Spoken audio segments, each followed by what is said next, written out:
Looks like Parker's still parked.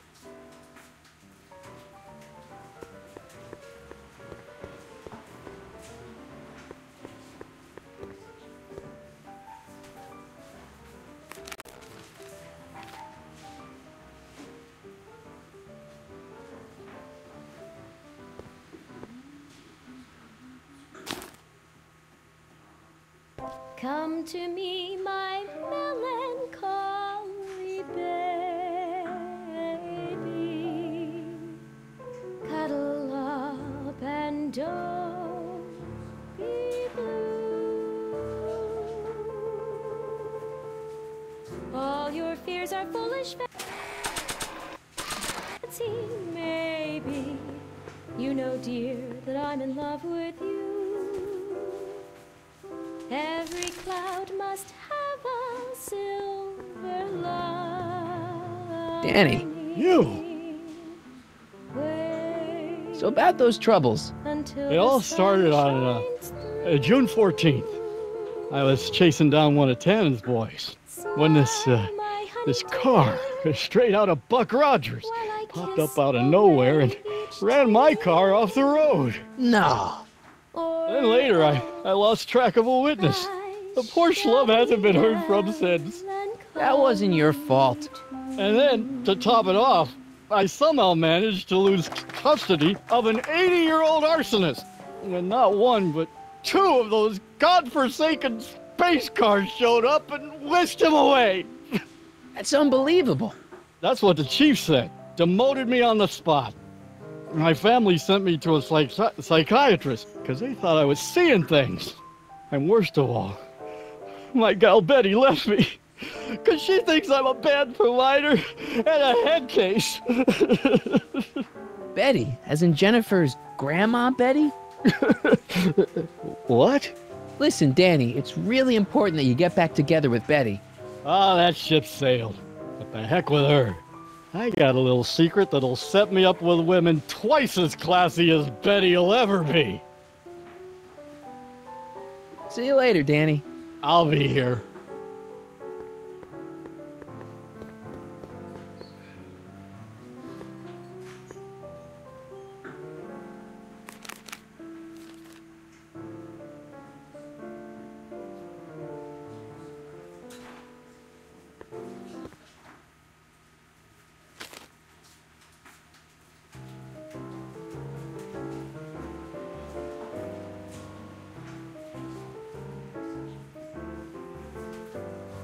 Whisper in my ear, so no one can hear.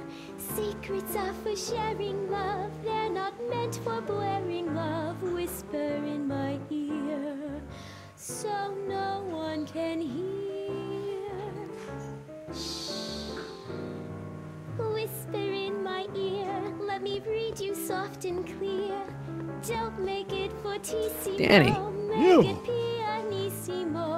You've got a secret? What is it? Oh yeah, my secret. Well, you're my pal, so I can tell you, but don't let it get out. I've been working for Tannen for over a month now. What?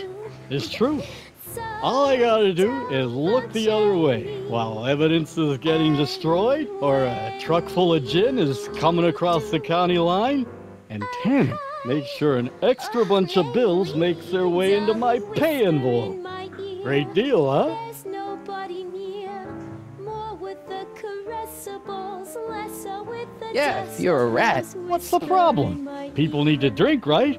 As long as no one's getting hurt, why shouldn't Daniel J. Parker make a few bucks on the action?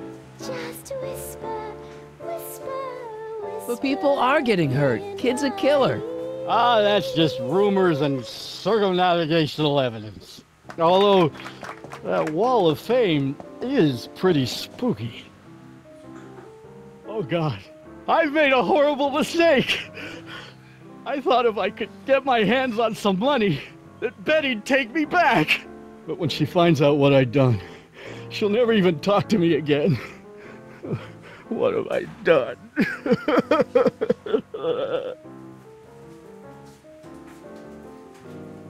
Hang in there, Danny. Oh God.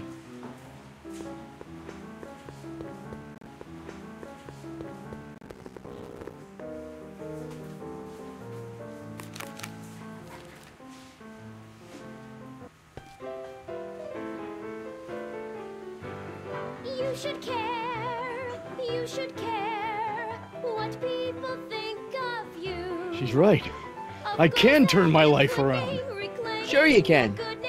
You know what? I used to be a good cop. And yeah, I've had a few bad breaks, possibly even a psychotic one that caused me to imagine a disappearing space car. But I'm a good man. Yeah. And all I need to do to win Betty back is be the same good man I always was. And let the chips fall where they may. All right. So, now what? Now I wait. Wait for the moment to take down Kid Tannen, restore my good name, and win back the heart of Betty Lipinski. Hold that thought. I bet that moment is just around the corner.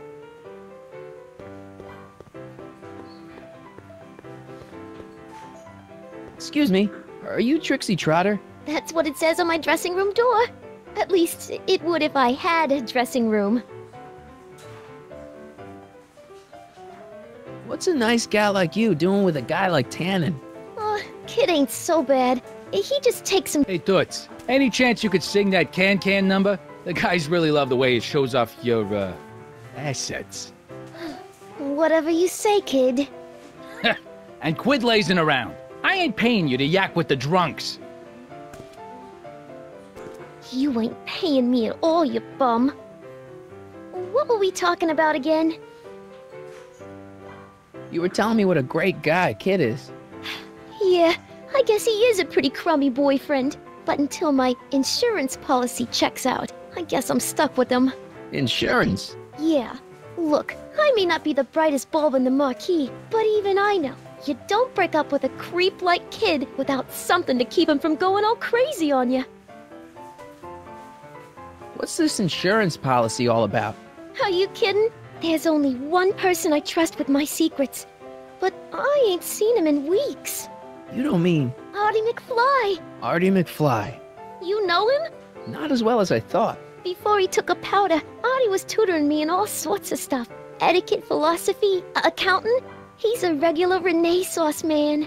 He even had one of those smart guy professor's pipes, see? Can I borrow this? Sure. I've been secretly working on my get-out-of-kid card for weeks now. But Artie's the only one I trust to check my work. You can't be too careful when you're dealing with a maniac like Kid, you know. Break a leg out there. Thanks. She's supposed to turn on Kid Tannen tonight? Okay, Doc, if you say so.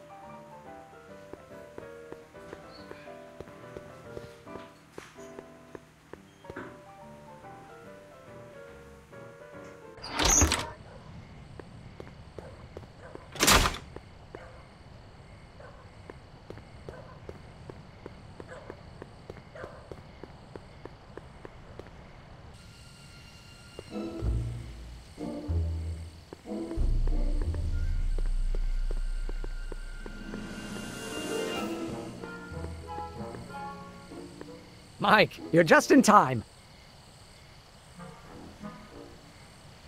How have you been, Emmett? I know I haven't seen you in a couple of months. I'm great, and I owe it all to you. Really? Yes, that argument I had with my father during our jet drill experiment gave me the incentive to finally quit that dreary court job. I've committed myself full-time to a life of science. So, thanks for watching Einstein while I've been away. It's been a pleasure. He's proven to be a surprisingly willing test subject. It's almost as if he's been working with me for years. More like decades. What's the story with the little car and all this equipment? Einstein and I are conducting a few experiments with this 1/4 scale model to work out a few hitches in my planned demonstration at the Hill Valley Expo in a couple of months. A radio-controlled car? No. Well, yes, but there'll be so much more than that. It will amaze the world. Aha! Got it! Got what? I'll show you. Ready to go, Einstein?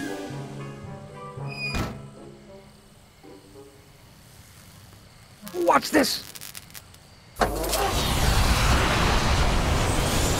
When this baby hits 23 miles per hour, you're gonna see some serious cow flop.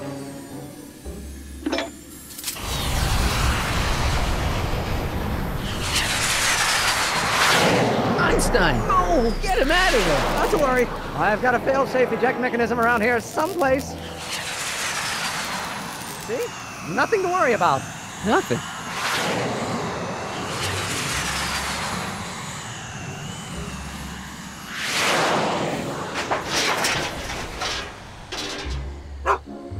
I'll go see if I can find something to help.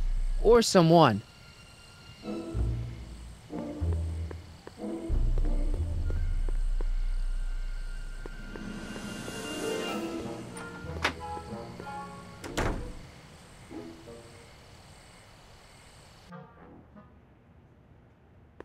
Hey, Doc. How's the room? It's a little cleaner than I would have imagined for a Depression-era flophouse. How are your investigations going? Why didn't you tell me I'd run into your younger self tonight? Because I don't remember being out here tonight. Clearly, your interactions with my younger self 2 months ago have slightly altered my personal timeline. I never had the nerve to perform public experiments like he's doing. No matter. Those experiments will be forgotten once I've seen Frankenstein. Frankenstein? Yes. Right now, my younger self is fiddling around down there with rocket propulsion systems for his demonstration at the expo. The thing that'll kick off your scientific career. Exactly. Now, the rockets are a horrible idea, and I'll soon realize that they'll never work. But eventually, I'll wander into that movie theater and see Frankenstein and clear my mind. I've kept the ticket stub from that movie in my wallet ever since. See? Why? Because it's during this movie that I'll have the inspiration for my breakthrough at the expo. It doesn't have anything to do with reanimating the dead, does it? Not the way you're thinking, no. But during that famous scene when Colin Clive turned the wheel that raised that shrouded figure into the tower, and that bolt of lightning struck, well, let's just say more than one brain was reanimated that night. Emmett's not having much luck getting Einstein off the courthouse. I'm not surprised. Einstein's a smart dog, but heights give him the willies. What can we do? I've got it. What? Just get my younger self distracted, and I'll handle the rest. Okay, I better get back to fixing history. Be careful, Marty.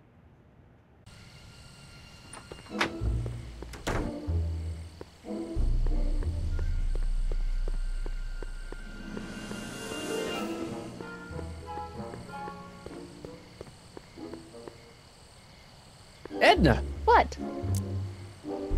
Hey, I got a hot lead for you. Oh, what is it?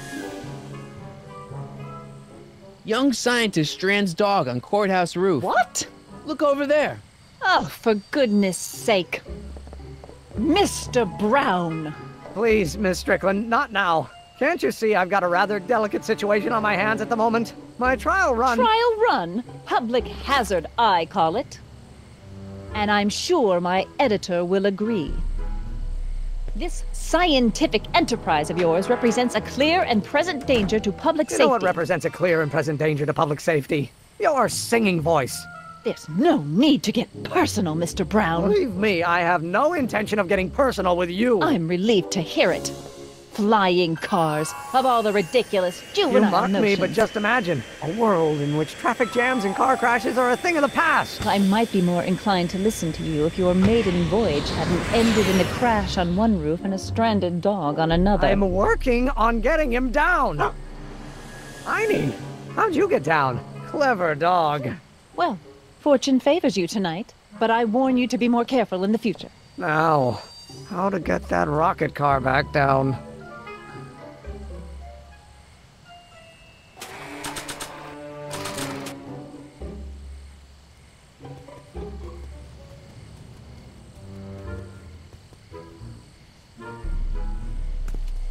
Hey, boy, take a whiff of this.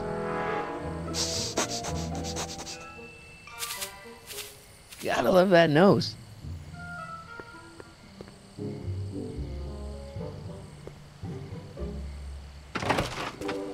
I've been laying low, officer, but I've gotta go to the pictures once in a while. Hello, Arthur. Officer? I'll take it from here. But... We can talk at the Majestic, away from prying eyes.